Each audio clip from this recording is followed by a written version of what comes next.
יש לי בעיה.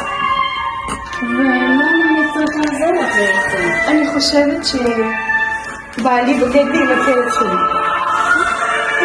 בעלך עם כיף שלך. ומה אני אקבל בתמורה לזה שאני אעזור? זהו. לא מספיק לי. תתכבד. תתכבד או שאני לא אעזור לך. צ'ירס. מה זה ראי?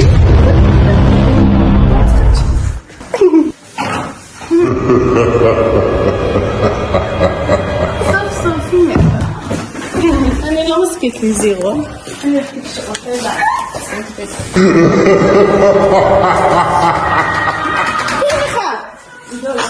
אני האויב שלך.